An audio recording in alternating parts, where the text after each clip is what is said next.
जय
रूप सगुण सुंदर नाम शोभे श्री शंकर नाम शोभे श्री शंकर नाम शोभे श्री शंकर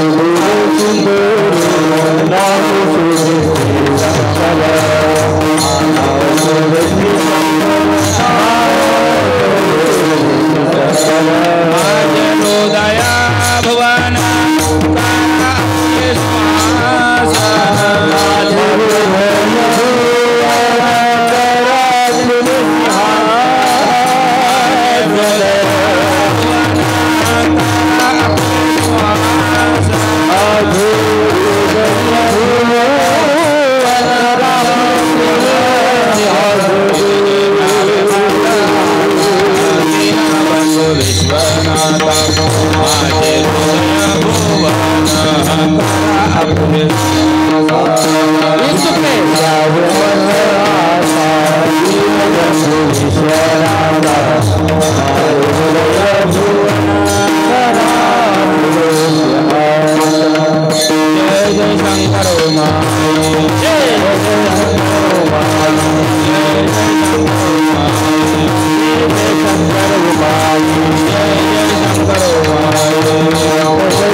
प्रसादाची तोरी महिमासे श्रेष्ठवा महिमासे श्रेष्ठवा महिमासे श्रेष्ठवा प्रसादाची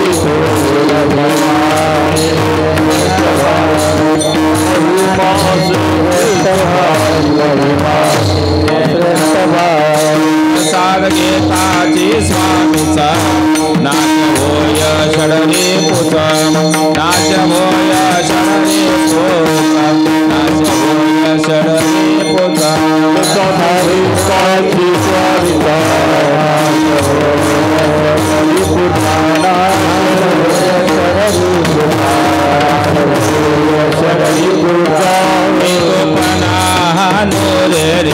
सुख अक्षयी घेरे सुख ब्रह्मानंदी हो गगनी आनंद नमाय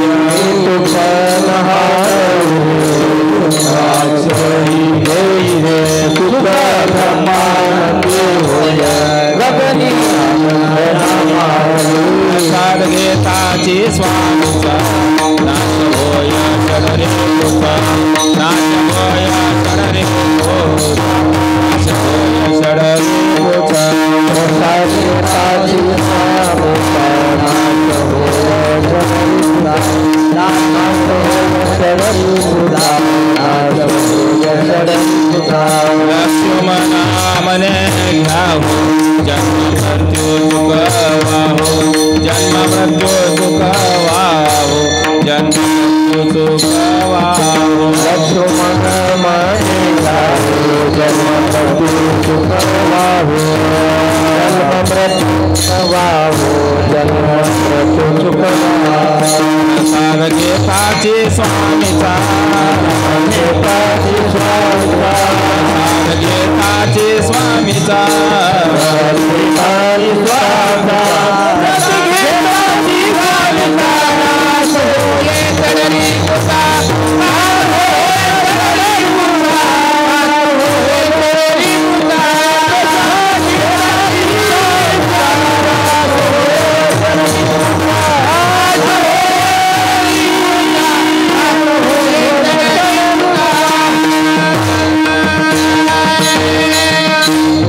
शंकर उमा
भास्कर पाटील चांदोळकर पुढे म्हणतील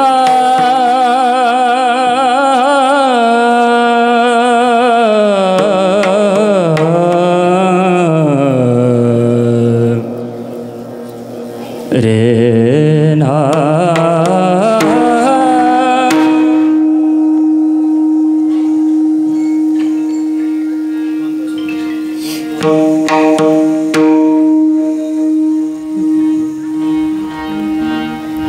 गुरु प्रसादाची थोरी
हॅलो.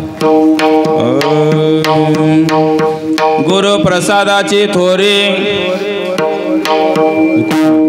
महिमासे श्रेष्ठ भारी प्रसाद घेताचे स्वामीचा नाश होय षडरिपुचा मी तो पनाहा नुरे रे सुख अक्षयी घेई रे सुख ब्रह्मानंदी होय गगनी आनंदनमाय प्रसाद घेताची स्वामीचा नाश होय षडरिपुचा लक्ष्मण मने घ्या हो लक्ष्मण मने घ्या हो जन्म मृत्यू चुकवा हो प्रसाद घेताचे स्वामीचा नाश होय षडरिपुचा.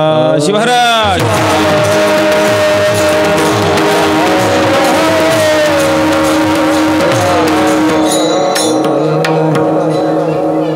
महाराज विको कमी करायचं घुमाले. हॅलो. गुरुदेव महादेव गुरुदेव हा सदाशिव गुरुतत्वात् परं नास्ति तस्मै श्री गुरवे नमः तस्मै श्री गुरवे नमः तस्मै श्री गुरवे नमः. प्रथमतः ब्रह्मांड नायक शिवप्रभूंना वंदन करून शिवाच्या पंचमुखापासून उत्पन्न झालेल्या पंचाचार्यादी प्रमादांना साष्टांग प्रणिपात करून पंचाचार्य बसवादी शरण मनमत. आवाज बेस कमी करायचा, आवाज नाही घुमाला. थांबा सुरू करू दे. बसवादी शरण मनमथादी संत तथा त्रिकाल वंदनीय प्रातस्मरणीय गुरुमाऊली सद्गुरु शिवाचार्य रत्न सांब शिवाचार्य महाराज तथा सद्गुरु वेदांताचार्य दिगंबर शिवाचार्य महाराजांच्या पवित्र चरणकमी साष्टांग दंडवत करून तुम आम्हा सर्वांचं प्रेरणास्थान परमश्रद्धेय गुरुमाऊली सद्गुरु राष्ट्रसंत डॉक्टर शिवलिंग शिवाचार्य महाराज तथा सिद्धेश्वरी शिवाचार्य महाराजांच्या स्मृतीला विनम्र अभिवादन करून गावचं गाम दैवत भगवान शंभू महादेवाचं दर्शन घेऊन याच निमित्तानं आपल्या येथील भूमिपुत्र आमचे मार्गदर्शक कीर्तन क्षेत्रामधले आमचे पहिले गुरु शिवभक्तीपरायण कैलासवासी देविदास पाटील ताकबिडकर यांच्याही स्मृतीला अभिवादन करून भगवान शंभू महादेवाच्या दिव्य सान्निध्यात गेल्या 1 महिन्यापासनं अविरतपणे चालू असलेल्या ओम नमः शिवाय जपाच्या सांगतेच्या समारोहाच्या निमित्तानं होत असलेली कीर्तन सेवा, या कीर्तन सेवेसाठी उपस्थित स्वामी, उपस्थित शिवकीर्तनकार, प्रवचनकार, संगीतकार, गायनाचार्य ज्यांना आपण आवर्जून आमंत्रित केलं, शिवभक्तीप्राण आमचे बाबूंना, आमचे भास्कर पाटील चांडोळकर, मृदंग मास्तर ज्ञानेश्वर माऊली, पेटी मास्तर आमचे अण्णा, साऊंड सिस्टीम आमचे मारुती पाटील, माझ्यासोबत आले आमदरणीय बालाजी पाटील, कार्यक्रमाचे संयोजक आयोजक आमचे संजू अण्णा, गजाननराव, आपण सर्वजण समस्त ग्रामस्थ मंडळी, गावातून बाहेर गावाला भजनी मंडळ, आमचे सोबदार मामा आणि उपस्थित तुम्हा सर्व शिवभक्तांच्या सोबत ज्यांचं सामाजिक क्षेत्रामध्ये सोशल मीडियाच्या माध्यमातून धर्माचा प्रचार आणि प्रसार, बाकीचं सगळं सोशल मीडियानं आता सगळीकडे पूर्ण केले, पण धर्माचा प्रचार अतिशय प्रभावीपणे सोशल मीडियाच्या माध्यमातून होऊ शकतो. हा प्रयोग मनमत माऊली यूट्यूब चॅनल नायगाव यांनाही नमस्कार करून उपस्थित तुम्हा सर्व शिवभक्तांना अभिवादन करून जय शिवा करून कीर्तन पिशवेला आरंभ करतो आहे. गुरुप्रसादाची थोरी महिमासे श्रेष्ठ भारी. ताकबीड या पुण्यग्रामामध्ये आपल्या सर्वांचं दैवत असणाऱ्या भगवान शंभू महादेवाच्या दिव्य सान्निध्यात पवित्र अशा श्रावण महिन्याच्या निमित्तानं ओम नमः शिवाय जपाची सांगता आणि या सांगतेच्या निमित्तानं माझ्यासारख्या अल्पज्ञानी माणसाला, छोट्याशा माणसाला प्रसादाची संधी मिळते आहे. मी भाग्य समजतोय. सेवेसाठी निवडलेला अभंग वीरसेवांची संत परंपरा संत शिरोमणी शिवयोगी मनमत माऊलीपासून गणल्या जाते. त्याच संत मालिकेमधील शिवसंत लक्ष्मण महाराजांचा 5 चरणाचा प्रसादवर प्रकरणातला हा एकमेव अभंग आहे. जीवनामध्ये परिवर्तन झाल्यानंतर काय होतंय, परिवर्तन होण्याच्या अगोदर काय अवस्था असते, प्रसाद मिळाल्यानंतर प्रसादानं माणसाचं जीवन कसं बदलतंय हा अनुभव माऊलीने या अभंगातून दिलेला आहे. बोलू नका की पलीकड मीटिंग. प्रसाद म्हणजे नेमकं काय आहे? खरंच प्रसादाची गरज आहे का? खरं म्हणजे नामस्मरण करणाऱ्याला, भजन करणाऱ्याला, कीर्तन करणाऱ्यालाच प्रसादाची गरज आहे का इकडं न येणाऱ्या अखंड चोरालाही प्रसादाची गरज आहे? कारण प्रसाद काय आहे कळावा लागतो. कारण प्रसाद जर कळायचा असेल तर जीवन कळावं लागतं. म्हणून शिवसंत लक्ष्मण महाराजांच्या जीवनाची पूर्वावस्था आणि गुरुची कृपा झाल्यानंतर जीवनात परिवर्तन झाल्यावर येणारी उत्तर अवस्था, या दोनही अवस्थेचं त्यांनी वर्णन आजच्या 5 चरणाच्या अभंगातून केलेलं आहे.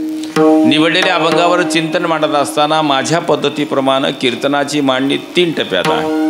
पहिला टप्पा या अभंगाची पूर्वपीठिका काय आहे, दुसरा टप्पा या अभंगाची रचना काय आहे, आणि तिसरा अतिशय महत्त्वाचा टप्पा या अभंगाचा आपल्या दैनंदिन जीवनाशी संबंध काय आहे.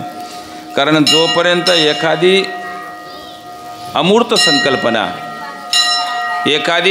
संकल्पना जर आम्ही आमच्या जीवनामध्ये उतरली, याचा अर्थ अमूर्तेतून आपण मूर्त. घंटी वाजू नका, उद्यापासून वाजवा. अमूर्त संकल्पना नुसती कळून घेऊन उपयोग नाही, तर ती संकल्पना जर आमच्या दैनंदिन व्यवहारामध्ये आली आणि ती जर मूर्त रूपामध्ये आली तर त्या संकल्पनेला महत्त्व असतं. कारण संकल्पना हीच माणसाच्या जीवनाला परिवर्तन घडवून आणते, कारण ती आचरणाशी संबंधित आहे. म्हणून बऱ्याच गोष्टी आम्ही पुराणामध्ये ऐकतो, बऱ्याच गोष्टी आम्ही विज्ञानात ऐकतो, बऱ्याच गोष्टी आम्ही व्यवहारामध्ये ऐकत असतो, पण ऐकल्यानंतर संबंध जीवनाशी लावत नाही. म्हणून कधी कधी ती गोष्ट आम्हाला आपली वाटत नाही किंवा आपल्या जीवनाशी ती संबंधित वाटत नाही. प्रसाद ही अशीच संकल्पना आहे. कारण प्रसाद या शब्दाची परिभाषा समजून घेताना हा वस्तुरूपानं प्रसाद नाही. बघा, प्रसाद काय हा वस्तुरूपानं प्रसाद नाही, तर प्रसाद हे अव्यक्त आहे. ती ज्यावेळेस एखाद्या माणूस स्वीकारतो ती अमूर्त संकल्पना आहे. ते प्रसाद आपण एकदा समजून घेतो.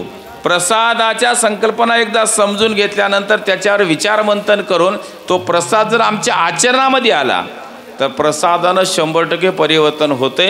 हा अनुभव लक्ष्मण महाराजांनी दिला आणि तोच आमच्या दैनंदिन व्यवहाराशी कसा संबंधित आहे हे समजून घ्यायचं आहे कीर्तनाच्या 3ऱ्या टप्प्यात. आणि 3ही टप्प्यात होत असताना पहिला टप्पा एक 10-5 मिनिटाचा, दुसरा टप्पा एक 5-7 मिनिटाचा आणि तिसरा टप्पा 40-45 मिनिटाचा. तुमच्याकडे बघत त्या पत्राकडे बघत कीर्तन करतो.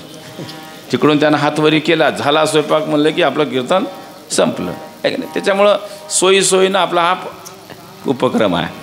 म्हणून या ठिकाणी जरी उशीर झाला असला तरी मलाही रविवार आहे आणि तुम्हाला आता घरी जाऊन काही करायचं नाही, म्हणजे स्वयंपाक पाणी काही करायचं नाही. त्याच्यामुळं निवांत आहे. आणि मला वाटतंय थोडंसं बऱ्याच दिवसापासून तुम्हालाही मला बोलायचं राहिलं होतं, मी बोलायचं तुम्हाला ऐकायचं होतं, काहीतरी होतं. योग चांगला आहे. महादेवानं तुम्हालाही सद्बुद्धी दिली आणि मलाही सद्बुद्धी दिली. मी एक आट घातली होती बा रविवार असं तर येतो, म्हणजे रविवार बी आला योगायोगानं. आणि जास्त घाई होती ते काल कार्यक्रम संपूनही गेला. त्याच्यामुळे फार काही नाही, आता निवांतपणे आपण सगळ्यांनी 1-1.5 तासाच्या चिंतनामध्ये सहभागी होऊया. शिवार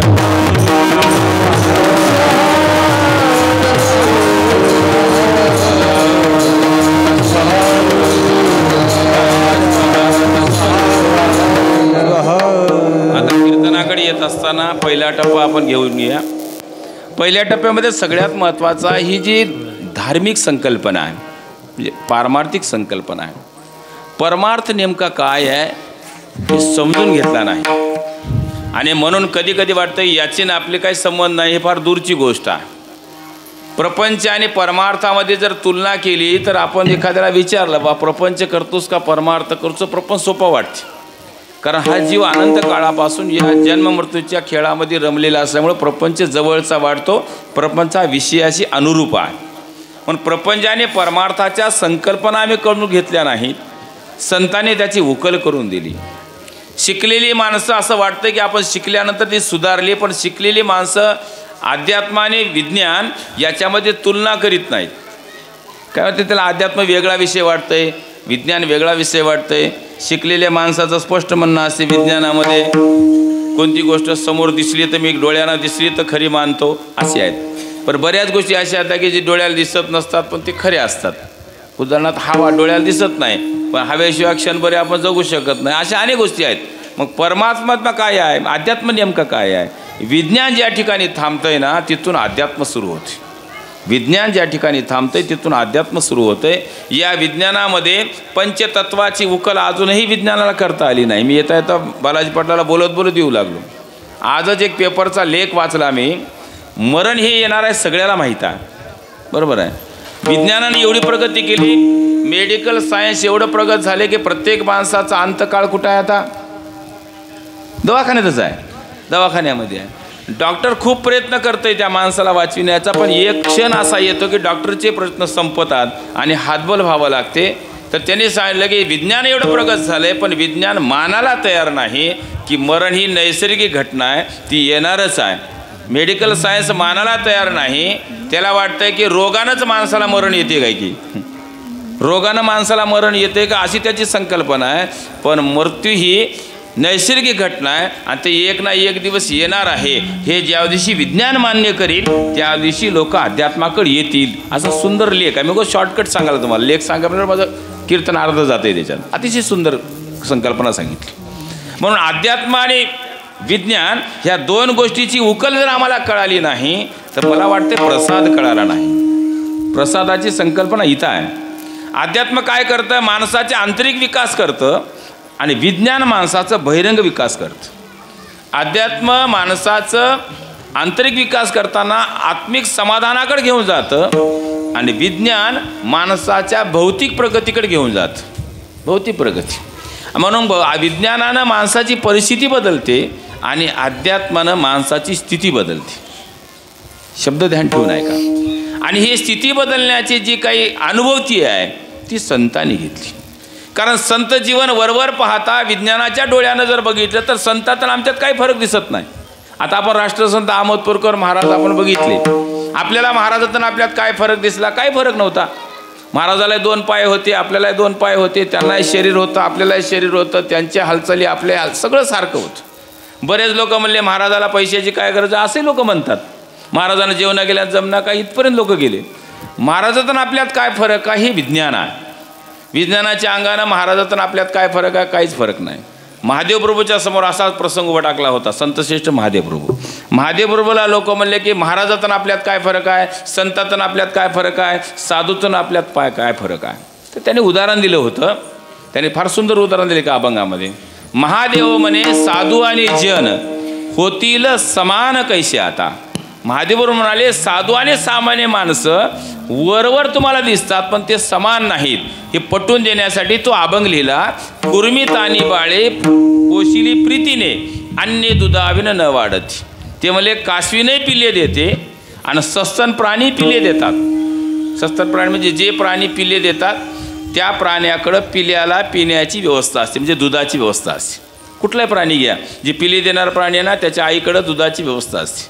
फक्त कासवीने एक प्राणी असा आहे पिल्ले देते पण तिच्याकडं स्तन नसल्यामुळं दुधाची व्यवस्था नाही, तरी ते पिल्ले वाढतात. त्याचं कारण असं आहे कासवीन प्रेमानं त्या पिल्ल्याकडे बघते, पिल्ले प्रेमानं आईकडे बघतात आणि आई म्हणजे माय लेकराच्या एकमेकाच्या नजरानजरमध्येच त्या लेकराचं पोट भरते. हा अपवाद बाकीच्या प्राण्यापेक्षा आहे. त्याने दुसरं उदाहरण दिलं. निरामाजी क्षीर निवडितो हंस वर्मते वायस नेणे त्याची. दुधातलं पाणी वेगळं करण्याचा जी काही कला आहे ही कला कुणाकडे आहे? फक्त राजहंस पक्ष्याकडे आहे. कावळ्यानं प्रयत्न केला तर ते जमत नाही. याचा अर्थ ते काही वैशिष्ट्यपूर्ण जे जीवन आहे ते तात्विक अंगानं जे जीवन आहे ते संताकडे जीवन होतं. म्हणून बहिरंगानं बघितलं तर ते आपल्यासारखे होते, पण अध्यात्माच्या नजरेनं जर बघितलं तर संत हे विशेष होते, संत हे भगवंताचे रूप होते. आणि हे आपल्याला कळावं लागतंय आणि हे कळून घेणं म्हणजे प्रसाद आहे. शिवाय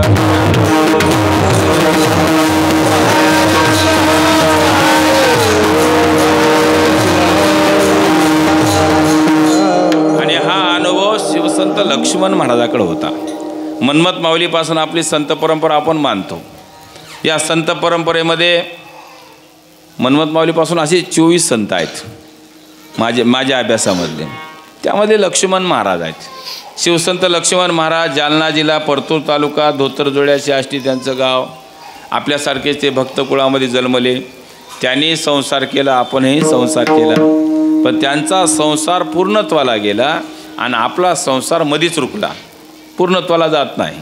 किती प्रयत्न करा, रात्रंदिवस आपला संसार पूर्णत्वाला जात नाही, कारण पूर्णत्व हे संसाराचं लक्षण नाही. काय म्हणाला मी? पूर्णत्व हे संसाराचं लक्षण नाही, असं होऊच शकत नाही. संसार पूर्णत्वाला जातो असं कधीच होत नाही, त्याचं ते वैशिष्ट्य लक्षणच नाही. मग त्यांचा संसार का पूर्णत्वाला गेला? कारण त्यांनी ते पूर्णत्वाला नेला. कारण संसार करण्याचं रहस्य त्यांना कळालं, आपल्याला अजून कळालं नाही. ममत्व म्हणजे संसार, मी करतो म्हणून होतंय, मी आहे म्हणून सगळं आहे, हिचं मी शिल्लक आहे. मी आणि ममत्व, मी म्हणजे कर्तृत्व आणि ममत्व दोन गोष्टी असतात, मी आणि माझं, याच्यामुळं आपला संसार आहे. त्यांनी जो संसार केला, मीही म्हणले नाहीत, माझंही म्हणले नाहीत, त्यांनी फक्त सांगितलं त्याच्या इच्छेनं होते. देवा अवघी तुची करता करविता, तुची करता करविता.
गायकाचं कौतुक केलं की कार्यक्रम मजा वाटते जरा. आता हे बसूनच आहे, आता आम्ही बसूनच आहोत. नेहमी कार्यक्रम असं काही वाटत नाही. आता कौतुक कमी झाले ना. बस करा आता कीर्तनाकडे. आपल्यामध्ये दुःखाचं कारण सांगितलं. विज्ञानाच्या अंगानं ज्यावेळेस आपण बघायला लागतो त्यावेळेस आपल्याला संसाराचं रूप कळालं नाही. संसाराचे रूप नकळे मानवा म्हणून या गोवा पडे गडी. संताला ते कळालं म्हणून एका ठिकाणी फार सुंदर झालं. परवा एकदा माझ्या गावाकडे जाताना किवड्याला बस जाऊ लागली. कारण आता बसचा आमचा प्रवास नाही ना, बस जाऊ लागली. आणि बस का थांबली होती तिथं तर भांडण लागलं होतं कंडक्टरचं आणि एका पॅसेंजरचं. त्याच्यामुळे ते सगळे माणसं जमले, खाली उतरले होते. आता भांडणाचं मूळ काय होतं? काहीच कारण नव्हतं. ते माणूस सिडकोतून बसला. 45 वर्षाचा माणूस होता, पण त्यानं त्याच्याकडे पास होता अर्ध्या तिकिटाचा. आणि ते माणूस म्हणाला मला अर्धं तिकीट पाहिजे. ती बाई म्हणाली तुझं ते अर्ध्या तिकिटाचं डुप्लिकेट आहे, तुझं वय 40-45च्या पुढं नाही, तुला अर्धं तिकीट देत नाही. त्यानं म्हणाला तुला देणं घेणं काय आहे? मी कागद दाखवलं, हे कागद बघून दे, कार्ड बघून. दोघाचं वांदं लागलं होतं. त्यानं तिकीट घेतलं नाही. दोघाचं वांदं तिथून इथं आलं होतं. आणि खाली उतरायला मी सहज म्हणलं, मी उतरलो होतो तिथं. मी म्हणलं वा मॅडम एवढं भांडणं, लेडीज होती कंडक्टर. मी म्हणलं मॅडम एवढं भांडणं करायची काय गरज आहे? त्यानं कागद दाखवायला की नाही तुम्हाला? बस झालं, कागद दाखवले, त्याचे अर्धे पैसे काय आहे ते तिकीट घ्या आणि देऊन टाका. तुम्हाला काय करायचे खरं खोटं जेव्हा काही एखादा तपासणीला येईल तेव्हा बघून घेईल काय करायचं तुम्हाला. तर मला ती बाई म्हणाली असं कसं म्हणता, या फुकट्याने आमची एसटी घाट्यात आणली. कोण म्हणलं? ती बाई. थोड्या वेळानं ते प्रकरण मिटलं. पण मी नंतर विचार करू लागलो या बाईबद्दल. मी म्हणलं बा एसटी याची नव्हं. कोणाची? त्या बाईची होय का एसटी? नव्हं, एसटी याची नाही. बरोबर आहे. तिकीट हिचं नाही, ते जमलेला खडको बी हिचा नाही, पैसे काहीच हिचं नाही ना. पण हिचं नसताना सुद्धा तर हिचं आहे म्हणून जे भांडाली असं का होतंय. मग मी त्याच्यातून एक लक्षात घेतलं की बाबा खरंच संसार करावा तर कंडक्टर सारखा करावा. कसा आपलं काहीच नाही हे माहीत असून सुद्धा आपलं आहे असं वागावं याला म्हणतात संसार आहे का नाही. किती सुंदर उदाहरण आहे. मी त्या दिवशी शिकलो की बाबा खरा संसार करायचा कंडक्टर आपलं काही नाही हे माहीत असून सुद्धा सगळं आपलं वाटतंय याला म्हणतात संसार. समजलं आता. आणि परमार्थ काय आहे तर परमार्थ एक तात्विक चिंतन आहे. हे थोडंसं आपण समजून घेण्याचा प्रयत्न करणार आहोत. ते संतानं उकल करून दिली. मग त्यात लक्ष्मण महाराज आहेत. लक्ष्मण महाराजांनी दोन्ही अंगानं जीवन जगलं. त्याने सांगितलं संसार वेगळा नाही परमार्थ वेगळा नाही एकाच नाण्याच्या दोन बाजू आहेत. प्रपंच परमार्थ आहे एक अंग करुणिया सांग ऐक्य. सांग म्हणजे पूर्ण. कारण आपलं जीवन हे अपूर्णात्वाकडे आहे. अपूर्णत्वाकडे ज्याचं जीवन आहे त्याचं अपूर्णत्वाचं ज्ञान होणं म्हणजे प्रसाद. कळालं का. अजून थोडं समजून घेतो. अपूर्णत्वाचं ज्ञान होणं म्हणजे खरा प्रसाद आहे. प्रसाद म्हणजे कळणं ज्ञान होणं अपूर्णत्वाचं ज्ञान होणं. खरंच आपलं जीवन अपूर्णता आहे. आपल्या जीवनात कुठल्याही गोष्टीची निश्चिती नाही. कुठल्याच गोष्टीची निश्चिती नाही. जन्म कुणाच्या घरी घ्यावा निश्चित नव्हतं. जन्म कधी घ्यावा निश्चित नव्हतं. बघ नाही. जन्म मिळाला माणसाचा मिळाला असंही काही निश्चित नव्हतं. एकदा मिळाल्यानंतर किती दिवस राहणार हे बी निश्चित नाही. काहीच निश्चित नाही. आपलं कधी जाणार तेही माहीत नाही. बरेच जण जावा म्हणून नवसं करायले तरी त्याची इच्छा पूर्ण होईना झाली. कारण तुमचं संपल्याशिवाय माझं संपल्याशिवाय आपण जाऊ शकत नाही. याचा अर्थ आपलं अनिश्चित जीवन आहे. आणि अनिश्चित जीवनाची चिंता करत प्राप्त आयुष्य आम्ही खर्ची घालतो आहोत. हा सगळ्यात मोठा धोका आहे. आणि आपणच आपल्याला धोका द्यायलो हे कळणं म्हणजेच गुरुचा प्रसाद आहे. शिवा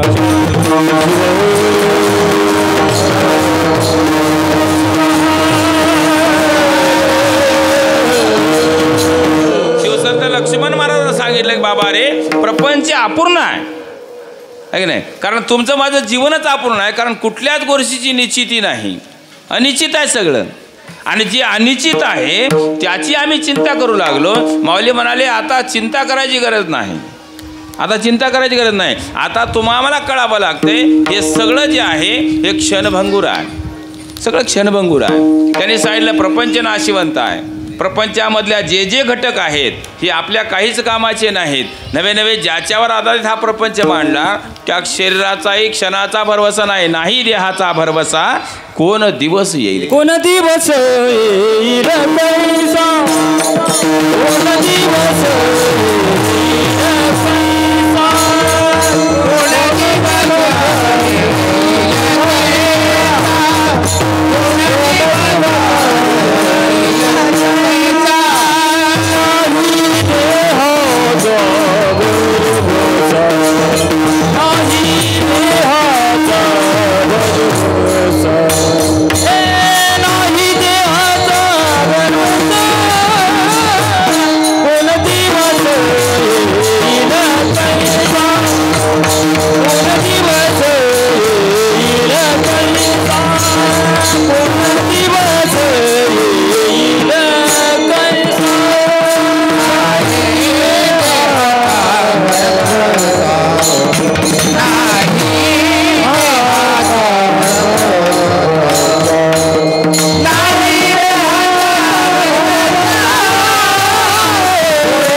अर्धवट वाजू नका. वाजवल्या तर खनखन वाजवाटा. अतिशय सुंदर प्रमाणात दिले. सुंदर प्रमाण दिले. नाही देहाचा भरवसा कोण दिवस येईल कैसा, हे कळाल्यावर सुद्धा आपण कळून घेत नाही. काय म्हणाले मी, कळाल्याशिवाय कळून सुद्धा आपण जे कळून घेत नाही त्याबद्दल आपण अजूनही गंभीर नाही.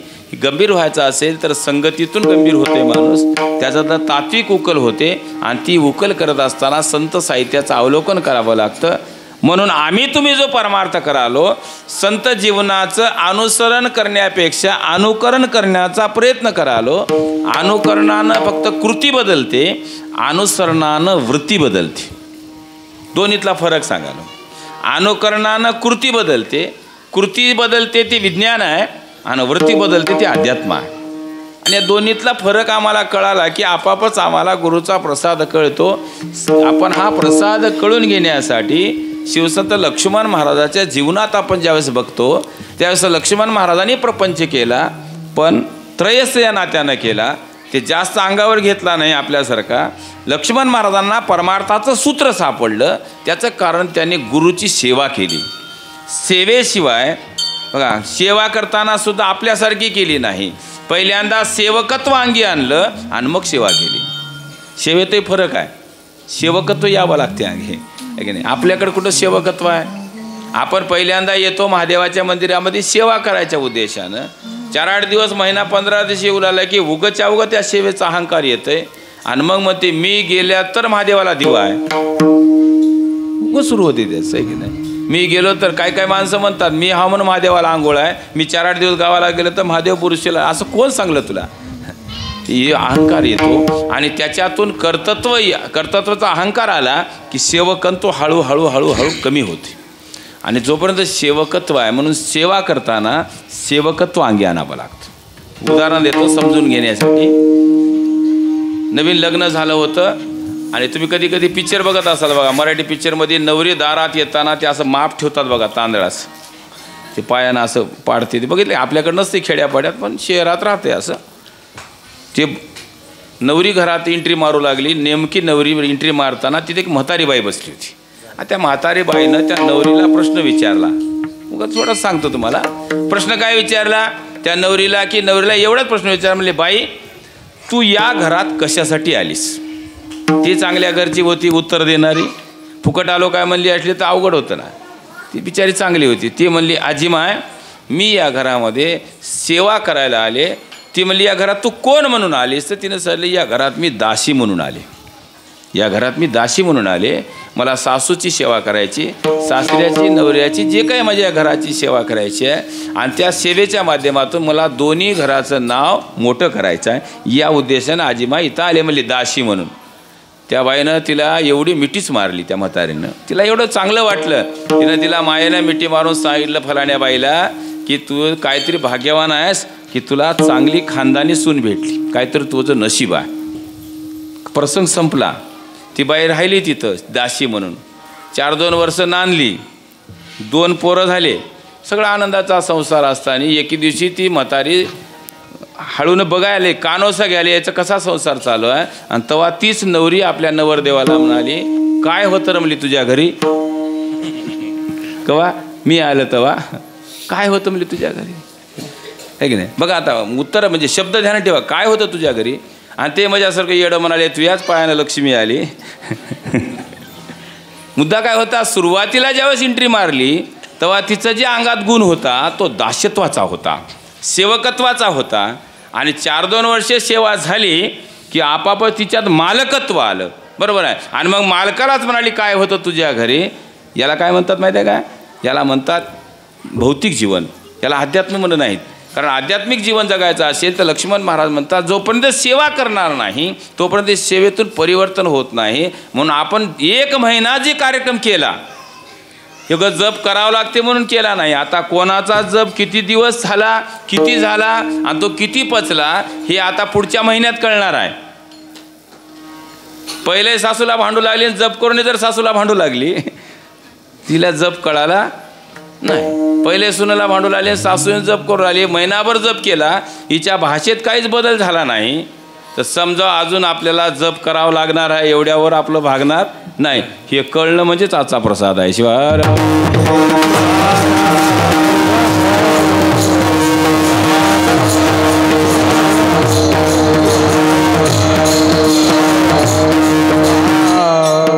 प्रसाद एक अनुभूती आहे. प्रसाद ही परिवर्तनाची नांदी आहे. टर्निंग पॉईंट इंग्रजीत शब्द आहे. माणसाच्या जीवनाला कधी कधी असा एखादा टर्निंग पॉईंट मिळतो की माणसाचं जीवन परिवर्तित होते, बदलते. बरेच लोक आहेत, उदाहरणार्थ वाल्या कोळ्याचं उदाहरण देतात. वाल्या कोळी हा डाकू होता, तुम्हाला माहीत आहे सगळ्याला. वाल्या कोळी डाकू होता, माणसं मारत होता जंगलामध्ये. योगायोगानं त्याचं भाग्य आहे, त्याचं टर्निंग पॉईंट जवळ आला होता. त्याचं भाग्य नारदाची भेट झाली. नारदाची भेट झाली याचा अर्थ नारदामुळं वाल्या कोळ्याचं परिवर्तन झालं असं नाही. ते प्रसंग घडला तसा. वाल्या कोळ्याला सांगितलं एवढा पाप करू लागलास तो कुणासाठी करू लागलास, पापात घरबार तुझा सहभागी आहे का, मला गोष्ट सांगायची नाही. वाल्या कोळ्याला सांगितलं मी एवढं जे कमवू लागलो ते बायका लेकरासाठी, मुंड्या मोडाला लोकायच्या मारू लागलो लोक. त्यानं सांगितलं तुझ्या पापात तुझे बायको लेकरं वाटेकरी आहेत का, तर त्यानं मला राहायला पाहिजेत. नारदानं सांगितलं असा अंदाज करू नको, खरं काय ते जाणून घे. हातात कुऱ्हाड घेऊन वाल्या कोळी गेला. कुठं? घरी. आहे ना. वाल्या कोळी म्हणजे आपल्यासारखा नव्हता. आपला होता का साधा भोळा दिसायला होता का वाल्या कोळी? आहे का नाही. किती क्रूर असेल. माणसं मारते म्हणजे सोपं आहे का? एवढा मोठा क्रूर आहे हे नाही. त्याचे असे म्हणजे शरीरही तसंच असेल. आता वाल्या कोळ्याची कल्पना करा की माणसं मारते म्हणजे साधा माणूस नाही ना. एवढा मोठा माणूस, त्याचं धष्टपुष्ट शरीर, त्याचे डोळे लाल झालेले. साधा दिवस मारता डोळे लाल करून येते तर आपण त्याला म्हणतो जाऊ द्यायच्या काय नादी लागायचे, कळालं नाही, जाऊ द्या कळालं नाही, बरं आहे की नाही. ती वाल्या कोळी आपल्या बायकोला किती जोरात विचारायला आहे, राग आलेला आहे, नर्दन वाट लावले आणि त्यानं विचारायला आहे मी केलेल्या पापा तू वाटेकण आहेस का. त्याची बायको म्हणली नाही. त्यानं सांगतंय माझ्या डोळ्यात डोळे घालून मला सांग समोर बघून. तिनं त्याच्या डोळ्यात डोळे घालून सांगितलं की तुम्ही केलेल्या पापात मी वाटेकरी नाही.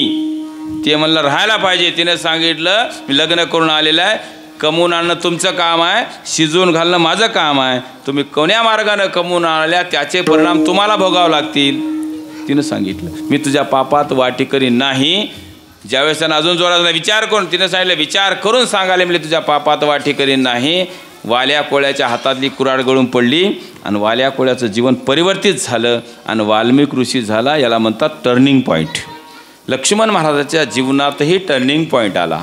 आणि ज्यावेळेस लक्ष्मण महाराजाला कळालं की प्रपंच काय आहे आणि परमार्थ काय कळालं, त्यांना सांसारिक जीवन कळालं आणि मग त्यांनी गुरुची सेवा केली आणि सेवेच्या नंतर त्यांच्या जीवनात त्यांना आध्यात्मिक अनुभूती यायला सुरुवात झाली आणि त्या आध्यात्मिक अनुभूतीची प्रचिती अभंगाच्या पहिल्या गुरु प्रसादाची थोरी,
सुंदर.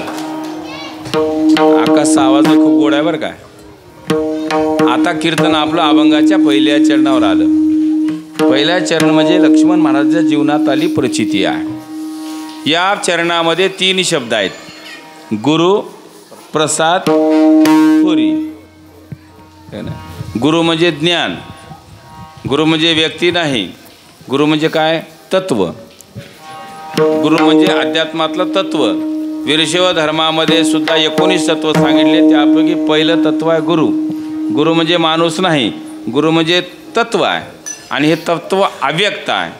जिथं जिथं चैतन्य आहे तिथं तिथं तत्व आहे. म्हणजे शब्द काळजीपूर्वक आहे का बरं. कधी कधी काय होते म्हणजे बंडखोरी केल्यासारखं होईल पुन्हा. गुरु हे तत्व आहे आणि हे तत्व काय? अव्यक्त आहे, दिसत नाही, हे अनुभवावं लागतं. जसं अनेक गोष्टी अशा आहेत की जे दिसत नाहीत, अनुभवाला येतात. जसं की मला भूक लागली, हे दिसत नाही, त्याचा त्याला अनुभव येतो. मला तहान लागली, ज्याचा त्याला अनुभव येतो. मला त्रास व्हायला कोण्या गोष्टीचा, ज्याचा त्याला आनंद होतो. कधी कधी मला आनंद झाला तो मलाच कळतंय, म्हणजे ज्याचं त्यालाच कळतंय. हे कळणं म्हणजे गुरुतत्व आहे. आता गुरुतत्व अव्यक्त आहे.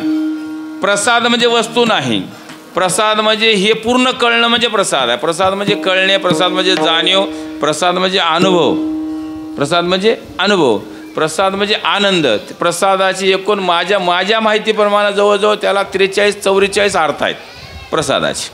तो 2-4 घेऊत आपण. 44ला काय विश्लेषण करत बसायची गरज नाही. गुरु म्हणजे तत्व. तत्व कसं? सत्याचं तत्व. ज्या तत्वाला कुठलाही बाधा नाही त्याला समानीकरणाचं तत्व म्हणते शास्त्रीय भाषेमध्ये. जसं की कावळा काळा आहे, हे वाक्य समानीकरणाचं आहे. ह्या तत्वाला कुठंच बदल होत नाही. अमेरिकेत गेलं तरी कावळा कसा आहे? काळाचा आहे. आणि जपानमध्ये गेलं तरी कावळा कसा आहे? काळाचा आहे. कारण जे काळा असते त्यालाच कावळा म्हणतात. साखर गोड आहे, या तत्वाला कुठंही बाधा नाही. कुठलीही साखर खा, कोणीही खा, त्याला कशी लागणार? गोडच लागणार. तसं हे अध्यात्मात तत्व आहे. आणि हे तत्व समजून घेताना प्रसादही तेच कळणं आहे. पूर्णत्व कळणं म्हणजे प्रसाद आहे. आणि कळाल्यानंतर त्याच्यामध्ये परिवर्तन होतं, हे त्याचं महात्म्य आहे. एखाद्या गोष्टीचं महात्म्य प्रसंगानुरूप जर बदलत असेल तर ते जे चिरंतन नाही बघा, त्याला श्रेष्ठत्व मानत नाहीत. आजीवन महात्म्य असावं लागतं, आहे की नाही. काही गोष्टी टेम्पररी असतात, त्याला संविधानिक आणि असंविधानिक असे 2 शब्द आहेत. संविधानिक महात्म्य वेगळं आणि असंविधानिक महात्म्य वेगळं. एखादा व्यक्ती जर 5 वर्ष सरपंच असेल, जोपर्यंत त्या पदावर आहे तोपर्यंत तो संविधानिक आहे, तोपर्यंत त्याचं महत्त्व आहे, तोपर्यंत त्याचं श्रेष्ठत्व आहे.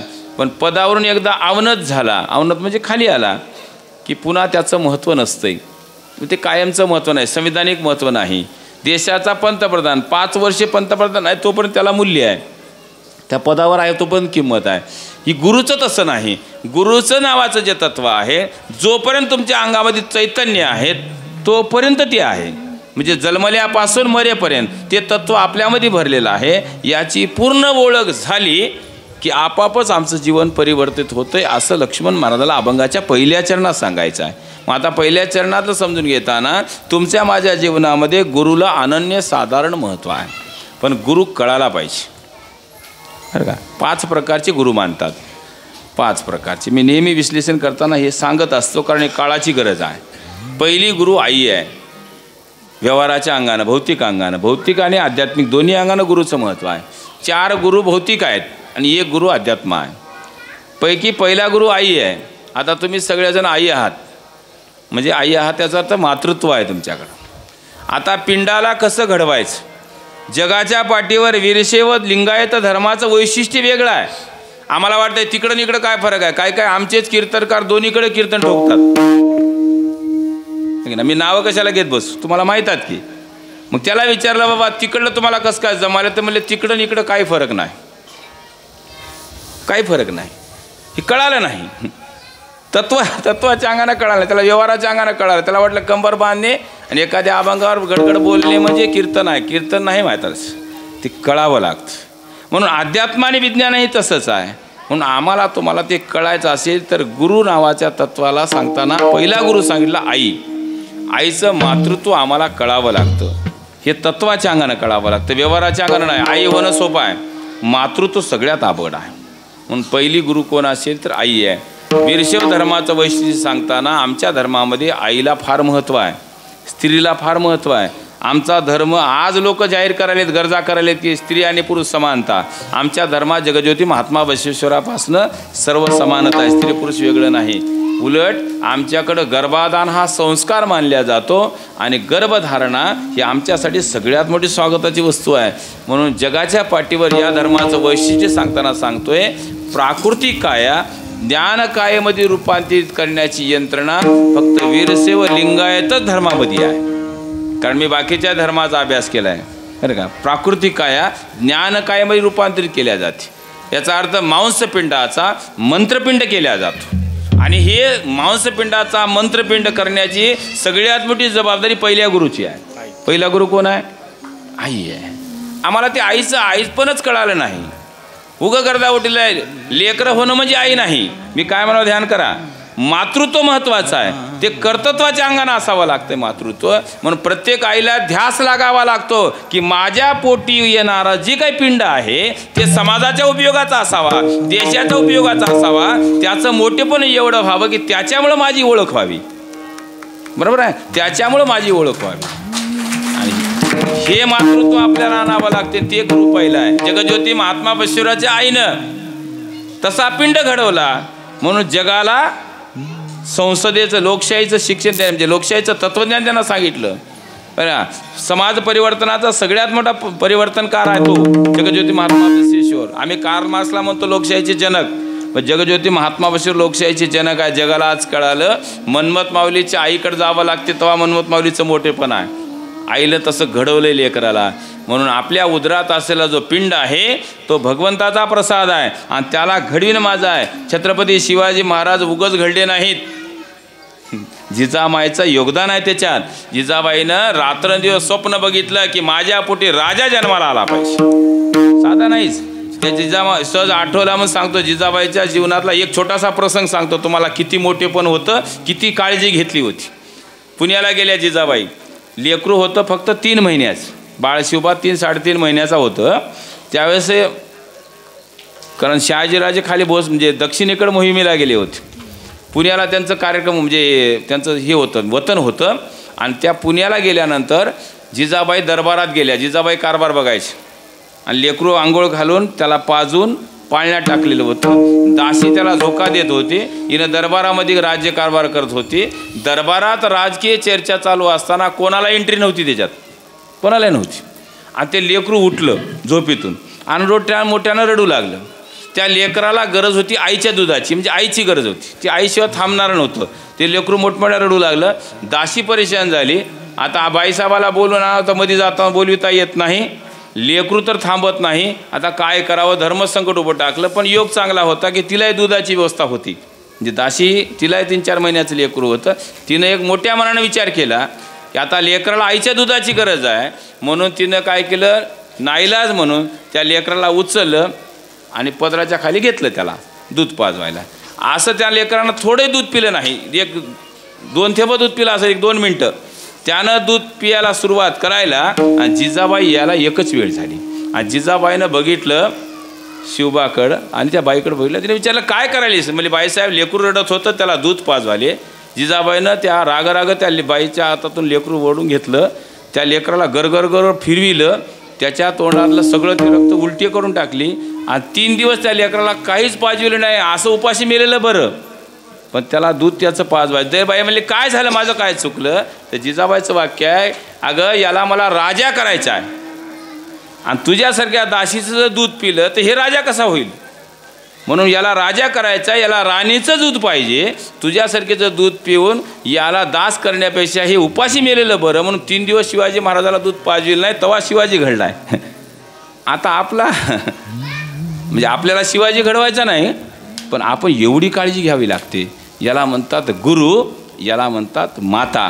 म्हणून पहिली गुरु आई आहे. आता होऊन गेलं जाऊ द्या, विषय नाही, पण संस्कार तर द्यावेच लागतात लेकराकडं. कारण तुमच्या पोटी समाज, निकोप समाज जन्मायचा असेल, देशाचं भवितव्य चांगलं समाजाचं घडवायचं असेल, तर प्रत्येक माईच्या उदरातून असा लेकरू जन्मावं की माऊली म्हणतात, उदरिले कोटी कुळे सर्व गोत्र, पुरे एक पुत्र वंशा माझी. पहिला गुरु आई. आता दामोद बसत नाही. दुसरा गुरु बाप आहे. बापाकडे बघून लेकरं घडतात. आई लेकराला घडविते, पण लेकरं बापाकडे बघून आपाप घडतात. म्हणून संतानं सांगितलं, मुळी बाप होता ज्ञानी, तेव्हा लागलो या ध्यानी. जगी बाप ऐसा भावा, ज्याचा वंश मुक्ती जावा. म्हणून बापानंही लेकराच्या पुढं सांभाळून राहावं.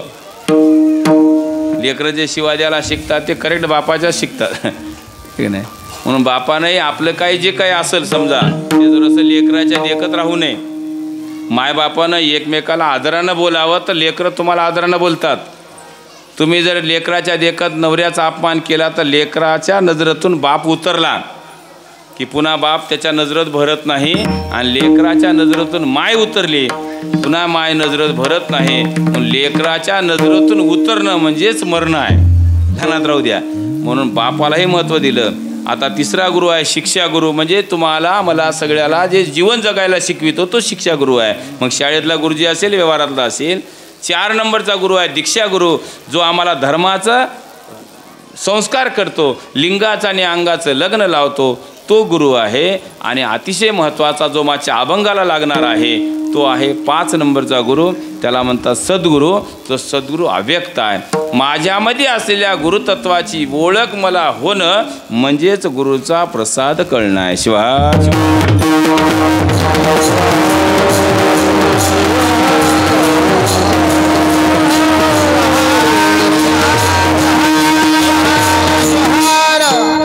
आता माझ्यातली मला कशी ओळख होते ते सांगून जातो. कारण आल्यावर सांगायला कशाला कमी जास्त सांगायची. आता आपल्यात गुरुतत्व कसं आहे बघा. प्रत्येकानं आपलं आपलं आत्मचिंतन करायची. तर कोणी कोणाला सांगायचं नाही. आत्मचिंतन करायचं की आपल्यामध्ये 2 मनं असतात. म्हणजे एक तत्व असते सत्याची ओळख करून देणारं. उदाहरण घ्या, तुम्ही रस्त्यानं येत आहात, एखाद्याच्या शेतामध्ये टरबूज आहे. टरबूज पिकले तुम्हाला माहीत आहे. टरबूज पिकले तुम्हाला माहीत आहे. आता तुम्हाला कानावर बी आलं आहे की बरेच लोक टरबूज न्यालेतही म्हणून. तुमच्या शेताच्या वाटेला आहे ना, न्यालेत म्हणून कळालं आणि तुमच्या कानावर आलं होतं ते. आणि तुम्ही शेताकडे निघालात. ज्याच्या शेतामध्ये टरबूज आहे त्या शेतापाशी थांबलात.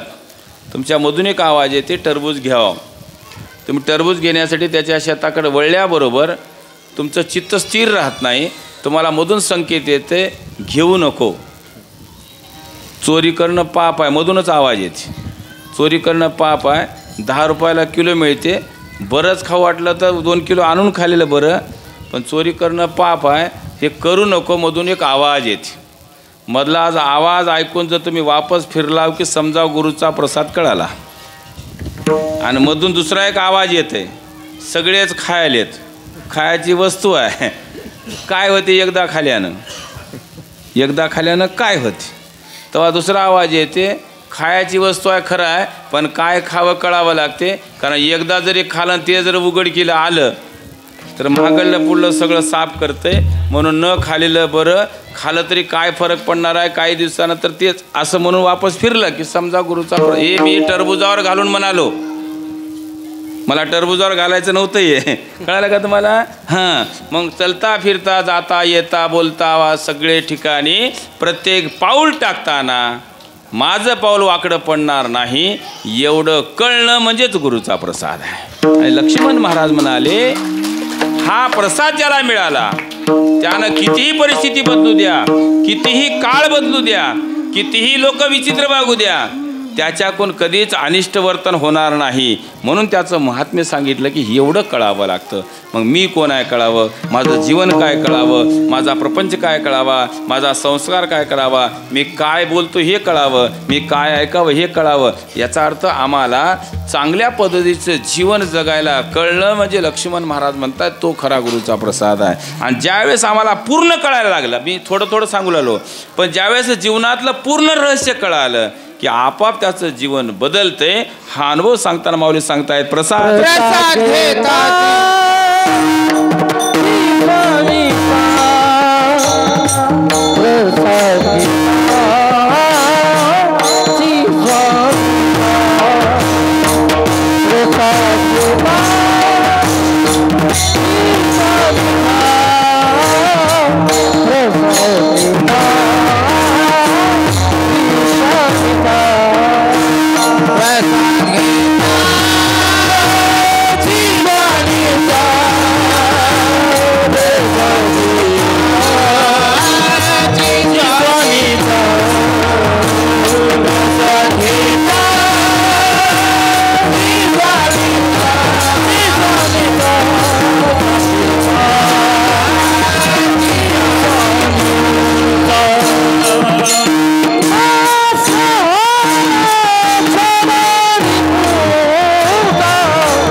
चाल माता भारी लावली तू बरं का.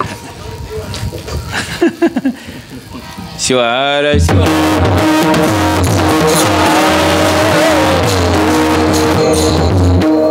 आता कीर्तन आपलं अभंगाच्या दुसऱ्या चरणावर आलं.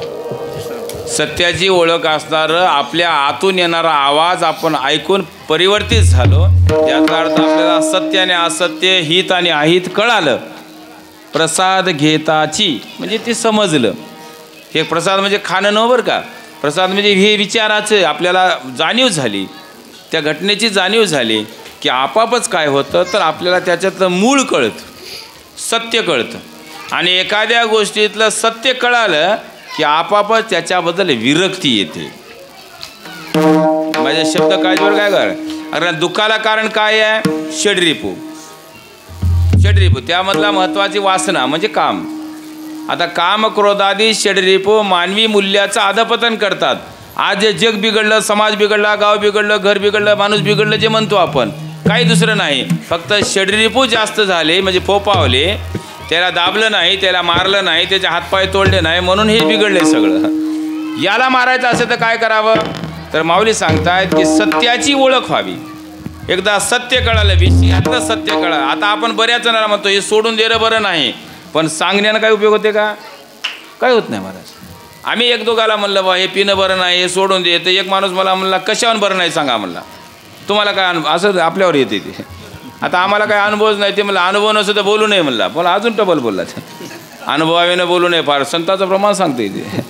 त्याच्यामुळं काय होते माहिती आहे काय? सत्य कळावं, जीवनातलं सत्य कळावं. आपल्याला माहीत आहे, कळालंय आपलं जीवन क्षणभंगूर आहे, कोणी कोणाचं नाही, किती केला तरी संग काही न्यायचं नाही, हे सगळं आपल्याला कळालंय. पोळालंय काय? नाही. हे वळणं म्हणजे प्रसाद. आता माऊली सांगतात की प्रसाद घेता. इथं घेता याचा अर्थ स्वीकारणे, वळणे असा त्याचा अर्थ होते. प्रसाद देणाऱ्याचा विषय नाही. प्रसादही पवित्र आहे, गुरु पवित्र आहे, ते तत्व पवित्र आहे. घेणाऱ्यावर हे त्याचे परिणाम अवलंबून आहेत. म्हणून काम क्रोधादी षड्रिपू नाश होय षड्रिपूचा.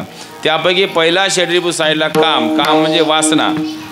वासनाच माणसाला अधपतनाकडे नेते. वासनेचे रूप अनेक आहेत बरं का. वासनेचे रूप आहेत. माऊलीने फार सुंदर प्रमाण दिले. बसवलिंग म्हणे त्यागिता वासना संसाराची जाणा मूळ जाय. याचा अर्थ ममत्वच निघून जातं. कशामुळं? फक्त वासनेचा त्याग केल्यावर. मग वासना कधी संपते? एकच ध्यानात ठेवा, वासना कधीच म्हातारी होत नाही. वासना कधीच म्हातारी होत नाही, सदा तरुण राहते. त्याचं कारण आहे माणूस म्हातारा होईल पण इच्छा कधीच होत नाही. दातं पडलेल्या म्हाताऱ्याला विचारलं आज हरभरे खाता काय? दातं पडलेल्या म्हाताऱ्याला विचारलं आज हरभरे खाता का? तर आजा म्हणला कुठून देता काय? म्हणजे उठून जायची वेळ आली तरी कसा मागायला? कुठून कुठून मागायला. याचा अर्थ खाण्याची वासना त्याची कमी होतच नाही, म्हातारा झाला असेल. वासनेचं मूळ काय आहे तर विषयातलं मूळ रूप कळालं की आपापच त्याच्याबद्दल विरक्ती येते. आसक्ती हे मानवी जीवाचा मूळ स्वभाव आहे. माणसाचा जीव हा आसक्तीकडे नक्की धावतो. जसं पाण्याचा मूळ गुणधर्म आहे. पाणी कुठेही सांडू द्या उताराला वाहते. ताकबीडमध्ये सांडलं तरी उताराला वाहते, नांदेडला सांडलं तरी उताराला वाहते, उस्माननगरला सांडलं तरी उतारालाच वाहते. त्याचा मूळ गुणधर्म आहे. पाण्याचा गुणधर्म आहे विषय म्हणजे उताराकडे वाहणे, आणि मानवी जीवाचा गुणधर्म आहे विषयाकडे धावणे. इतकं सोपं आहे. आता एकच आहे. मग उताराकडे धावणाऱ्या पाण्याला आपण वर नेतो, 3-3 मजली 10-10 मजल्यावर नेतो. त्याचं मूळ तर उताराकडे आहे पण त्याला चढावर नेतो. त्याला काय करतो? यंत्र वापरतो.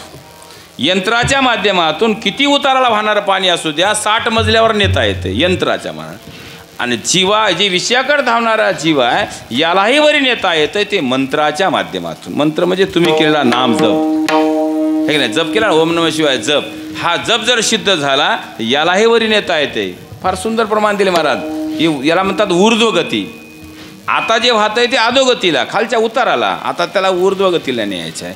मग त्याला ऊर्ध्वगतीला न्यायचं आहे तर नुसतं नाम घेतल्यानं चालत नाही, तर त्या नामाला सत्कर्माची जोड द्यावी लागते. आपण नुसतं नाम घेतलं तर काही उपयोग नाही. बरेच लोक शिवार शिवार म्हणतात. उपयोग काय? माणसं दिसलं की शिवार शिवार म्हणतात, माणसं गेले की दुसरंच म्हणतात. आपण बघितलं ना, माणूस सरकू देईनात लगेच म्हणतात. उगं काय नाही, उगं आरडते म्हणतात. आणि इथं म्हणायचं काय नंबर भजन करते हो, इथं म्हणायचं. वाजला गेलं की असंच आरडतात. रे याच्या आधी बकळ आरडू आरडू मेले काय फरक असं होते. म्हणजे याचा अर्थ माणूस सरकू देईनात. म्हणून मूळ कळावं लागतं. आता बघा त्याच्यातलं थोडंसं उदाहरण तरी व्यवहार्य नसलं तरी उदाहरण प्रसंगाला लागून आहे. हे ऐकलेलं आहे बरं का, मी जुन्या कीर्तनकाराकडून ऐकलेलं उदाहरण सांगायला. हे माझं उदाहरण नाही. एकाच्या घरी 2 जावाई आले म्हणे, एका बाईच्या घरी 2 जावाई. योगायोगानं बैठक जिथं होती त्याच्या समोरच स्वयंपाक खोली होती म्हणून. आता जावाई आल्यात म्हणून तिनं स्वयंपाक सुंदर केला. वरण भात, चपाती, भाजी, बासुंदी केली. ते बासुंदी तयार होताना मोठ्या जावाई त्या चुलीकडे बघत होता. योगायोगानं सासूबाईला ते बासुंदीचं दूध घट्ट झालं की नाही तिला वाकून बघायचं होतं. तिला नेमकी सर्दी झाली ती म्हणतं वा. तुम्हाला माहीत आहे उदाहरण आहे की नाही.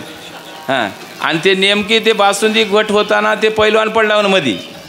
ते कीर्तनकार पैलवानच म्हणायचे त्याला.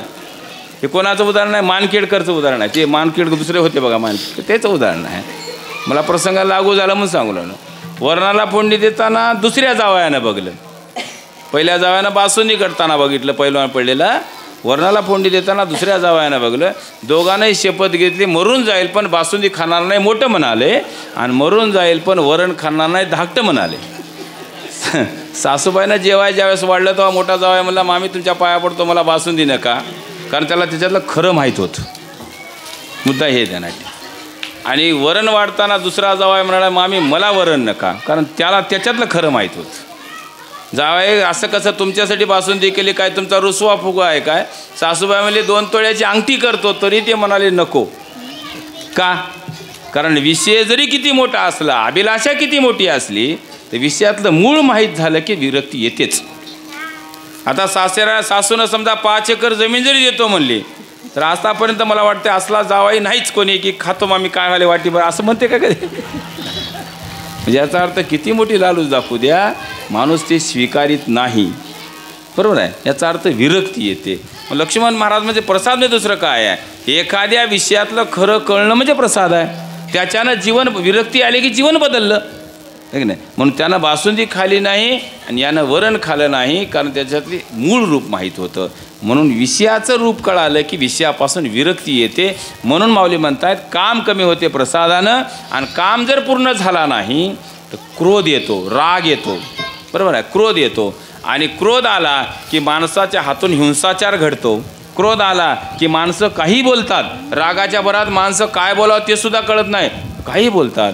याचा अर्थ क्रोध कमी होतो प्रसादामुळं. दुसरी महत्त्वाची गोष्ट सांगितली, जर आमचा काम पूर्ण झाला तरी काम कमी होत नाही, कारण त्याच्याबद्दल लोभ वाढतो. म्हणजे याचा अर्थ काम क्रोधादी षड्रिपू आमच्यामध्ये वाढल्यामुळं आमचं जीवन अधपतनाकडे जातं. म्हणून माऊली म्हणतात की आता याला प्रसादाची गरज आहे. मग काम क्रोधादी षड्रिपूकडे धावणाऱ्या जीवाला आम्हाला जर वर न्यायचं असेल, त्याला तिथून परावर्तित करायचं असेल, तर प्रेमाने एकदा त्याचं भजन करूया. शंकर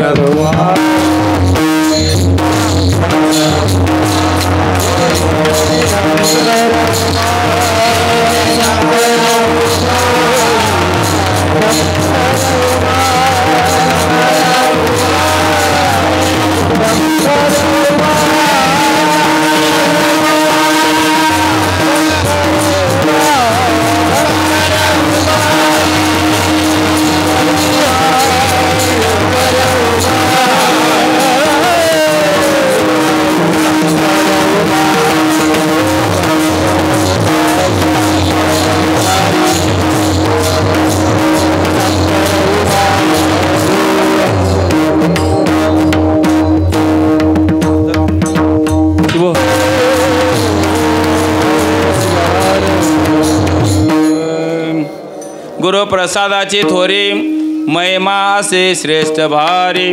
प्रसाद घेताची स्वामीचा नाश होय षडरिपूचा. शिवसंत लक्ष्मण महाराजांच्या जीवनामध्ये आलेल्या आध्यात्मिक अनुभूतीचं वर्णन करताना माऊली म्हणतायत की मला सत्याची ओळख झाली, जीवनाचंही रहस्य कळालं. मग ते भौतिक अंगानं असेल, आध्यात्मिक अंगानं असेल, विज्ञानाच्या अंगानं असेल किंवा अध्यात्माच्या अंगानं असेल, प्रापंचिक किंवा पारमार्थिक दोन्ही अंगानं मला जीवनातलं तात्विक रहस्य कळालं. आणि म्हणून त्यांनी सांगितलं की हे कळणं म्हणजे गुरुची कृपा आहे. आणि एकदा गुरुची कृपा झाल्यानंतर माणसाचं जीवन बदलतं. जगामध्ये असे अनेक माणसं आहेत की ज्यांना गुरुची कृपा झाली, साधना सिद्ध झाली आणि त्यांचं जीवन बदललं. जीवन बदलत असताना जीवनाच्या म्हणजे बदलणाऱ्या जीवनाची परिभाषा अंतरंगाच्या अंगानं आजच्या अभंगात केलेली आहे. माणसं बाहेरून बदलतात, बदलणं ही प्रक्रिया आतून आहे. आता जी आपली घडलेली प्रक्रिया आहे किंवा आपण काय केलं, प्रपंचातला फॉर्म्युला परमार्थात वापरला आणि आपल्याला वाटायला आता पट्टे मारले म्हणजे माणूस धार्मिक झाला.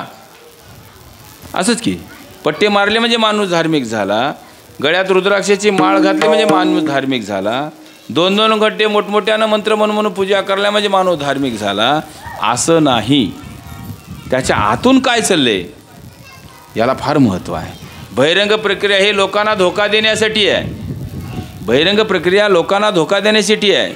एक साधू होता, सकाळी 3 वाजता थंड पाण्याने आंघोळ करायचा. 3 वाजता भस्माचे पट्टे पूर्ण अंगावर लावायचा आणि मस्त झाडाखाली बसून जप करीत बसायचा. त्या साधूच्या घराच्या समोरच्या समोर एक बिल्डिंग होती. त्या बिल्डिंगवर एक वाईट व्यवसाय करणारी स्त्री राहत होती. साधूनं डोळे जरी लावून घेतले असले तर याचं पूर्ण लक्ष कोण याले कोण चले तिकडंच होतं. याच बाहेरून दिसायला साधू त्या समाधीमध्ये, पण याचं अंतरंग विचलित झालेलं होतं. ती बाई सकाळी उठल्याबरोबर तिथून हात जोडून याच्याकडे बघून म्हणायची, काय भाग्यवान साधू आहे, माणसाचं जीवन त्याला मिळालं, पण जीवनाचं खरं सोनं यानं केलं. कारण भगवंताची प्राप्ती करण्यासाठी त्यानं एवढी मोठी सकाळी 3 वाजल्यापासून साधना करते आहे आणि मी किती पापी आहे ती स्वतःबद्दल पश्चाताप करायची आणि साधूचं कौतुक करून तिथून दर्शन घ्यायची. आणि यानं साधू त्या वेशामध्ये होता, पण याचं सगळं ध्यास तिकडं होता. उगोच्या भानगडीत पडलो कोण्या या साधूच्या लुंगी लावण्याची.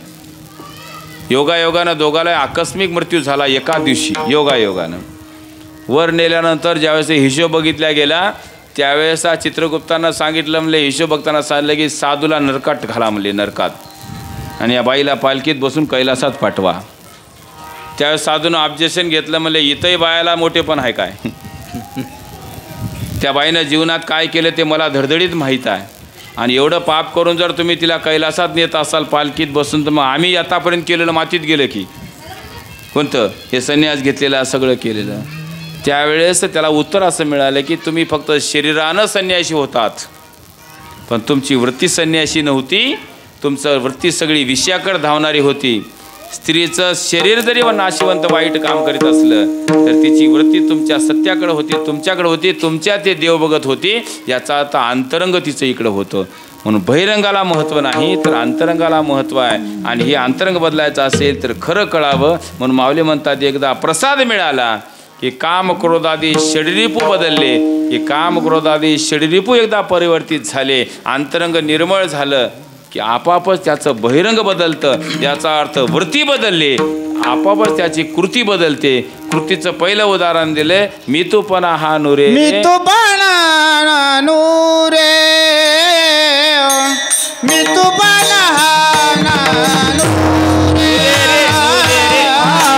मी तू पणा नूरे, मी तू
अतिशय सुंदर आवाज, खूप चांगला आहे बरं का तुमचा अजून बी. आता अभंगाचं 3रं आणि 4थं चरण आम्ही एकदाच घेतलं, तुम्हाला कळू देईल नाही. मी तू पनहा नुरे रे सुख अक्षय गिरे सुख प्रमानंदी होय गगनी आनंद नमाय. एवढं करणं सुखासाठी आहे. सुखाचे 2 प्रकार आहेत. सुखाची खरी संकल्पना अजून आम्हाला कळालीच नाही. आम्ही कधी कधी कमी दुःखाला सुख म्हणतो, आहे नाही. सुख कशाला म्हणतात तेही आम्हाला कळालं नाही. माऊली म्हणतात खरं सुख ते आहे की जे कधी दुःखाकडे जातच नाही, ते खरं सुख आहे. ते सुख सांगताना सांगितलं अक्षय सुखाचा लागला असे ध्यास. ते सुख आम्हाला प्राप्त होतंय. ते सुख कुठं मिळतंय? सुख देईल शंकर करा पूजन किंवा शिवदास म्हणे शंकरा वाचुनी कोण त्रिभुवनी सुखदाता. ते आत्मस्वरूपाचं सुख आहे. मितूपणाच गेल्यानंतर जीव शिव ऐक्याचं सुख आहे. आणि ते सुख वीरशैव तत्वज्ञानामध्ये बघा, वीरशैव तत्वज्ञानामध्ये षड्विधा भक्तीमध्ये 6 नंबरच्या भक्तीतून ते सुख प्राप्त होते. आता तुम्हाला 2-2 मिनटात सांगतोय. षड्विधा भक्तीतून ते सुख प्राप्त होते. गुरुच्या प्रसादानं आम्हाला काय होतंय तर आमची श्रद्धा वाढते. म्हणून पहिली भक्ती सांगितली, गुरुची सेवा करा पण श्रद्धेनं करा. थोडीच करा पण श्रद्धेनं महत्त्वाचं. पहिली भक्ती सांगितली श्रद्धा भक्ती. भक्त व्हायचं असेल तर इकडं श्रद्धा भक्ती करावी लागते. श्रद्धा कशी आपली बदलायची नाही. आपली गंमत अशी आहे, आता श्रावण संपला, श्रावण महिन्यात महादेवावर श्रद्धा, आता लगेच गणपती सुरू होते. गणपती झाले की देवीवर सुरू होते. दिवसा बदलले, महिना बदलला, देव बदलला. तसं नसतंय ते. श्रद्धा कशी असावी? दृढ. कारण श्रद्धेच्या सागरी भक्तीच्या त्या लाटा तो भाव गोमटा नसरे रे. माऊली म्हणतात भक्तीचं मूळ तत्व श्रद्धा आहे. म्हणून श्रद्धा भक्ती महत्त्वाची आहे. श्रद्धा भक्तीतून हळूहळू निष्ठा भक्ती सुरू होते. निष्ठा भक्ती एकदा सुरू झाली की तो कुठेही असू द्या त्याची निष्ठा बदलत नाही. किती संकट येऊ द्या ते देवाला दोष देत नाही, त्याची निष्ठा बदलत नाही. इतके दिवस आंघोळ पूजा करून मला काय मिळालं, आता काय गरज आहे पूजा करायची, असं कधीच येत नाही. चांगलं झालं तरी त्यानंच केलं आणि वाईट झालं तरी त्यानंच केलं. पूर्ण दृढ भाव म्हणे भाव ठेवी दृढ शिव पुरविल कोळ. 2 नंबरची भक्ती आहे निष्ठा भक्ती. एकदा निष्ठा भक्ती दृढ झाली की अवधान भक्ती सुरू होते. अवधान भक्ती म्हणजे काय? संसारात राहू द्या, कुठेही राहू द्या, त्याचं ध्यान सगळं भगवंताकडे असतं. संसार धंदा सर्व करा ध्यानी निज ध्यास धरा. जसं लहान लेकराची आई घरामध्ये कुठेही जरी फिरली तर तिचं पूर्ण लक्ष कुठं असतं? चित्त तिचं आपल्या पाळण्यामध्ये लेकराकडे असते. तसं त्या भक्ताचं तो संसारात कुठे जरी असला तरी त्याचं ध्यान तिकडं असते. त्याला म्हणतात अवधान भक्ती. अवधान भक्ती एकदा दृढ व्हायला लागले की अनुभव सुरू होते. त्याला अनुभव भक्ती म्हणतात. अनुभव यायला लागतो की त्याला मग कळतं की माझ्यामध्ये जो जीव आहे तो भगवंताचं रूप आहे. याचा अर्थ भगवत स्वरूप माझ्यामध्ये दडलेलं आहे. ते त्याला अनुभव यायला लागतो. आणि एकदा अनुभवती दृढ झाले की आपाप त्याची दृष्टी बदलते, सृष्टी बदलते. मग त्याला जे जे दिसे दृष्टी पुढे ते अवघे शिवरूप गाडे. मग त्याच्यात भेद कळत नाही. अवधान भक्तीमध्ये अनुभव भक्तीमध्ये भेद राहत नाही. मितूपणा निघून जातो अवधान भक्तीमध्ये. उदाहरण घ्या, एक साधू होता. एक शेतकरी वानर हाणत होता गोपनीच्या दगडानं. आणि झाडावर वानेर होते म्हणून गोपनीनं दगड मारू लागला. त्याच शेताच्या बाजूनं पांदन रस्ता होता. त्या रस्त्याने एक साधू जात होता. साधू चाललेला शेतकऱ्याला माहीत नाही आणि वानेनं हाणालेले साधूला माहीत नाही. यानं गोपनीचा दगड मारला उन्हाळ्याचे दिवस आणि दगड झाडावर जाऊन पलीकडे जाऊन रस्त्यानं जाणाऱ्या साधूच्या मस्तकाला लागला. मस्तकाला लागल्यावर रक्त निघालं. आता गोपनीचा दोंडा म्हणजे कमी नाही ना. रक्त निघाल्याबरोबर साधूनं बघितलं, काय देवा तुझी मर्जी. काय म्हणाला? काय देवा तुझी मर्जी, एवढंच मला, जशी तुझी इच्छा, असं मला साधू बेशुद्ध पडला. शेतकऱ्याला काहीच माहीत नाही. त्या रस्त्याने एक मोटरसायकल जाऊ लागली होती. एक युवक होता. त्यानं बघितलं अंगावर वेशभूषा साधूची दिसाली. साधू पडलाय, रक्तबंबाळ झालाय. त्याच्याकडे पाण्याची बॉटल होती. त्यानं साधूच्या तोंडावर पाणी मारलं, 2 गंठ पाणी पाजविलं आणि विचारलं महाराज काय झालं. त्याच्याकडे बघून साधू म्हणालाय जशी तुझी मर्जी. पुन्हा बेशुद्ध झाला. यानं दवाखान्यात नेलं. 2 दिवस डॉक्टरनं ट्रीटमेंट केली आणि डॉक्टरनं 2 दिवसानंतर साधू शुद्धीवर आला. आणि मग डॉक्टर त्याला विचारते काय महाराज कस काय तब्येत. तेव्हा महाराज म्हणाले काय कमाल आहे, दगड मारणार आहे तूच, पाणी पाजणार आहे तूच आणि माझ्यावर उपचार करून मला येड्यासारखं विचारणार आहे तूच. आता हे बोलणं डॉक्टरला कळत नाही. डॉक्टर मला MRI करावं लागते, मेंदूला मार लागलाय. साधूचं बोलणं म्हणजे समदृष्टी आहे की नाही, समादृष्टी. मग त्याच्यात कुठल्या प्रकारचं बदल नाही. मान अपमान हो जाओ काय त्याची खंती काय मानू नये. समान सर्वाची पाहावे साधुनी ते शूलपाणी वसे सदा. म्हणून माऊली सांगतायत की एकदा अनुभव भक्ती यायला लागली की आपापच आम्हाला स्वतःला आत्मप्रचिती येते आणि त्याच्यातून एक आनंद निर्माण होतो. तो आनंद बाहेरून आलेला नाही, तो आत्मिक आनंद आहे. म्हणून त्या 5 नंबरची भक्ती सुरू होते आनंद भक्ती. आणि शेवटची भक्ती आहे तिला समरस भक्ती म्हणतात. आणि ही समरस भक्ती ज्या दिवशी येते त्यावेळेस सुख ब्रह्मानंदी होय गगनी आनंद नमाय. ते अनुभव सांगता येत नाही, सांगताना कोणाला कळत नाही. ते एक स्वतः अनुभूती आहे. बघा स्वतःची अनुभूती आहे. जसं की 10-12 वर्षे मूलबाळ नसलेल्या स्त्रीला जर स्वतः गर्भधारणेची जर तिला चाहूल लागली तर काय आनंद होतो ते तिलाच कळते. जावे त्याच्या वंशा त्याच्या तेव्हा कळे. बाकी काय जळी आहार निद्रा मीन भोगी सोहळा जावे त्याच्या कुळा तेव्हा कळे. तो अनुभव लक्ष्मण महाराजांनी स्वतः सांगितला. आणि तो अनुभव ज्याला मिळाला त्याला जन्म आणि मृत्यू तुच्छ आहे. म्हणून लक्ष्मण महाराज म्हणतायत सत्याची पारख करा आणि सत्याची कास धरा. म्हणजे लक्ष्मण म्हणे घ्या हो जन्म मृत्यू चुकवा हो अभंगाचं शेवटचं चरण. आता चाल म्हणायची का लक्ष्मण माने घ्या हो लक्ष्मण माने घ्या हो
संपलं माझं कीर्तन.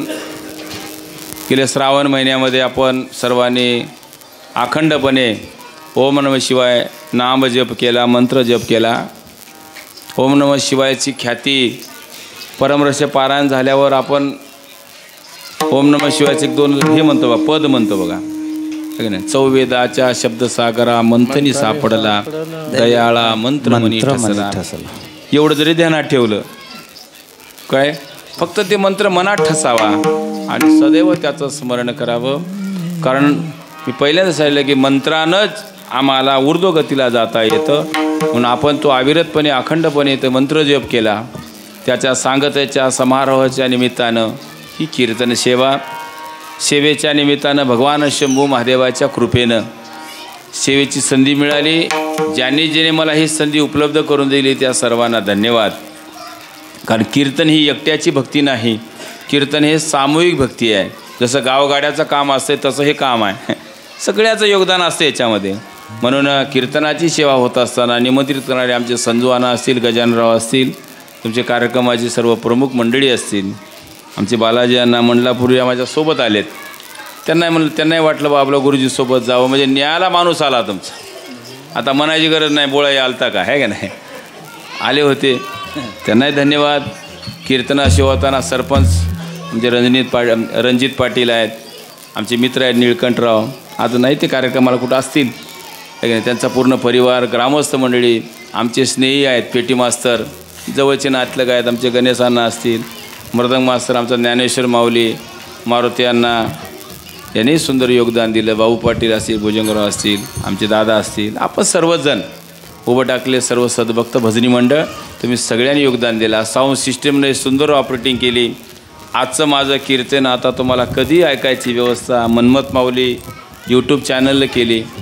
फक्त एकच करा, ते यूट्यूब चॅनलवर बघा, पटना गेलं तर ओपन करून पुढं ढकलून द्यायचं, पण जास्तीत जास्त लोकांना बघायचं त्यालाच. कारण ते सबस्क्राईब वाढले तर आपल्या कीर्तन आज ना उद्या कधीतरी टी व्हीवर येते. लोक म्हणतात आपलं कीर्तन टी व्हीवर काय येईना, आपले लोक आपलं बघच ना तर येईल कुठं.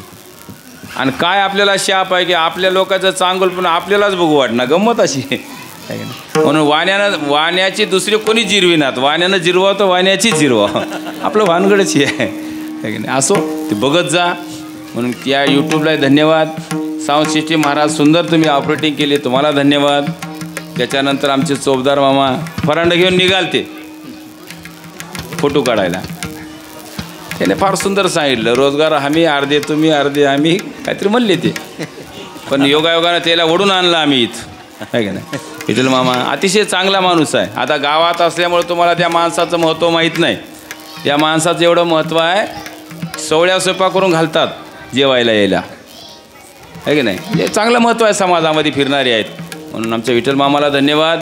आणि बरेच आज कामाचे दिवस असतानासुद्धा विनेकरेला धन्यवाद देताना आचार्याला धन्यवाद. स्वयंपाक तयार झाला तिकडून हात केला मला त्यानं, महाराज आटपा आता, म्हणून त्याला धन्यवाद देताना सगळ्यात मोठे धन्यवाद तुम्हाला. गावापासून महादेव मंदिर खूप लांब आहे, पण तुम्हाला आजचं दिसत असेल, मला उद्याचं दिसतंय. इथं एक असं भव्य होणार आहे भविष्यामध्ये, एक तीर्थक्षेत्र असं भव्य होणार आहे की लोक आवर्जून तुमच्या गावच्या तीर्थक्षेत्राला भेट देतील, एवढं सुंदर होणार आहे का. कारण ते सुरुवातीपासून रचना तशी आहे. तुम्ही बारकाईनं बघितलं नसेल, कारण मी जवळजवळ 25 वर्षाचा साक्षीदार या घटनेला. ज्यावेळेस आपला सप्ताह तिकडं पलीकडं मन्मस्वामीच्या मंदिरात होणार होता, तिकडं जर काही आपलं मन रमलं असलं तर महादेवाला वट्यावरच राहावं लागत होतं बारक्या मंदिरात. पण महादेवानं अशी व्यवस्था केली की तिथल्याला सांगितलं की इथं काय तुमचं जर सीजनात तिकडं जा. गावात आल्यावर मारुती मंदिराचा उद्धार झाला. बघा कसं स्टेप बाय स्टेप चालू आहे. मारुतीनं सांगितलं आता मला सगळं झालं म्हणले, आता तू तिथंच आहे. महादेवानं इथं आणलं. इथं आल्यावर सुद्धा तुम्हालाही वाटलं की बा इथं आलेल्याला कसं उठवावं, ते आपाप उठले. सगळं होतंय आपाप आहे की नाही, सगळं ऑटोमॅटिक होतंय. आता रस्ता होतंय, सगळं होतंय. आणि बघा तुम्ही भविष्यामध्ये एवढं मोठं ठिकाण होणार आहे की लोक ट्रॅव्हल्स बांधून तुमच्याकडे दर्शनाला येतील, कारण महादेवामध्ये एवढी पॉवर आहे. फक्त माझ्या मनामध्ये एकदा वाटलं होतं, मी मोकळं बोलणारा माणूस आहे, मला एकदा वाटलं होतं, फक्त एकदा वाटलं होतं की 25 वर्ष झालं ताकबीडला प्रसादाचं कीर्तन करायला, आपलं काय चुकलं असेल, महादेवाची नजर आपल्यावर का कमी झाली असेल. तुमच्या गावाल्यावर म्हणलं नाही, कारण तुम्ही कोणी नाही, आपण सगळे भाऊल्याच्या जाती, सूत्रधोरी तुझी आहेत. मी म्हणलं बा महादेवाची आपल्यावर नजर का वाकडी झाली, एकदा वाटलं मनात, लगेच त्यांना बोलून घेतलं. म्हणले तू काळजी करू नको, 1 सालाच्या आत तुला प्रसादाचं कीर्तन. तुमचा महादेव लय पॉवरफुल आहे. फक्त एक ठेवा, श्रद्धा ठेवा. देव गावात आणणं सोपं आहे, देवाचं मोठेपण सोपं आहे, पण देवाचं मोठेपण हे जपावं लागते. कारण त्याच्या नजरेतून उतरणार नाही असं वागणं म्हणजेच खरी सेवा आहे. उगं इथं येऊन भजन केलं, गावात जाऊन दुसरंच काही जमणार नाही, कारण त्याची नजर आहे. कारण तुम्ही ताकबीड, मी कधी सांगत असतो, लिंगस्थापनेच्या वेळेस सांगतो, गावात देवाला आहे ना सगळ्यात मोठा आहे. तुम्ही जिथं जासाल तिथं तुम्ही ताकबीडचे आहात, जिथं जासाल तिथं ताकबीडचे आहात. तुमच्या ताकबीडचं वैभव म्हणजे तुमचा महादेव आहे. आपल्या महादेवाचं मोठेपण आपण ठेवायचं. याचा अर्थ जिथं इथली बाईलेक समजा कोण्या गावात नांदायला गेली असेल, किंवा तुमचा माणूस कोण्या गावाला गेला असेल, तर तिथंही व्यवहार आपला चांगला असावा, की तिथं जर आपला व्यवहार डॉमिनेट झाला तर आपल्या महादेवाला नाराजी होते. माझ्या गावचा माणूस तिथं जाऊन असा कसा वाईट वागला, म्हणून तिथंसुद्धा आपल्याला चांगुलपण जपावं लागते. देवाचं वैभव जपणं भक्ताचं काम आहे, आणि भक्ताचं रक्षण करणं देवाचं काम आहे. आणि हे अतूट नातं त्या भगवंतासोबत आपलं निर्माण झाले. असंच नातं वरचेवर प्रफुल्लित व्हावं आणि वरचेवर आपली श्रद्धा वाढावी, एवढं त्या भगवान शंभू महादेवाच्या चरणी प्रार्थना करून तुम्हा सर्वांना धन्यवाद देतो. कामाची वेळ आहे, तुम्हाला धन्यवाद देतो. धन्यवाद देताना मलाही खूप आनंद झाला तुमच्याकडे कीर्तनाला येताना, कारण तुमचं गाव माझं वेगळं नाही बरं का. मी ताकबीड माझ्या घरचंच गाव समजलो, खूप आनंद झाला. म्हणून आनंद जातानाही मी काहीतरी घेऊन चाललो. मला आतापर्यंत अनुभव असा होता बालाजी पाटील की संध्याकाळी कीर्तन असल्यावर माणसं झोपतात काही. हां, आता उघडला डोळा मावशीचा, असू द्या. म्हणून तुम्हाला सर्वांना धन्यवाद. ज्याचा डोळा लागला आहे त्याला स्पेशल धन्यवाद देऊन झाली माझी वाङ्मयीन सेवा भगवान शंभू महादेवाच्या चरणावर समर्पित करून सततही सेवा घ्यावी या दासाची. शिवदास हेची इच्छित असे ही माझी वाक्पूजा समर्पण हो. श्री गुरु राजा मनमत शिवलिंग गुरु